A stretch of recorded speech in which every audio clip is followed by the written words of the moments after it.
सुरुवातीला एक मोठी बातमी। लोकसभा निवडणुकीच्या पार्श्वभूमीवर महायुतीतील प्रमुख नेत्यांची लवकरच बैठक होणार आहे। दरम्यान केंद्रीय गृहमंत्री अमित शहा उद्या महाराष्ट्रात येत असून ते लोकसभा निवडणुकीच्या तयारीचा आढावा घेणार असल्याचंही कळतंय। त्यामुळे महायुतीच्या या बैठकीत मित्र पक्षांसह जागा वाटपाचा तिढा सुटण्याची शक्यता आहे। तर गुरुवारी रात्री मुख्यमंत्री आणि दोन्ही उपमुख्यमंत्र्यांचीही बैठक होणार असल्याची माहिती सूत्रांनी दिली आहे। अधिक माहिती देत आहेत आमचे प्रतिनिधी उदय जाधव आपल्यासोबत जोडले गेलेले आहेत। उदय,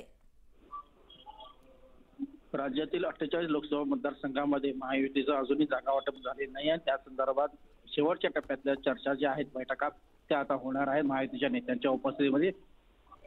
उद्या केंद्रीय गृहमंत्री अमित शहा हे मुंबई दौऱ्यावरती असणार आहेत। संध्याकाळी त्यांची महायुतीच्या सर्व प्रमुख नेत्यांसोबत महत्वाची बैठक देखील होणार आहे आणि ज्या जागा वाटपावर जे अडथळे निर्माण झाले ते दूर करण्यासाठी ते प्रयत्न करतील आणि एकूणच सर्वांच्या सहमतीने आणि एकूणच समविचाराने जो तोडगा जो आहे, फॉर्म्युला जो आहे जागा वाटपाचा, तो ठरवला जाणार आहे आणि त्यावरती मुख्यमंत्री आणि दोन्ही उपमुख्यमंत्री हे देखील अंतिम बैठक घेणार असल्याची माहिती होते। त्यामुळे जागा वाटपावरती महाराष्ट्रातल्या सर्व 48 जागा लोकसभा मतदारसंघासंदर्भात लवकरच तोडगा निघेल असं महायुतीच्याकडनं सांगण्यात येत आहे आणि या संदर्भातल्या बैठका ज्या आहेत त्या नियोजित करण्यात आलेल्या आहेत। बरं उदय, धन्यवाद या सविस्तर माहितीसाठी।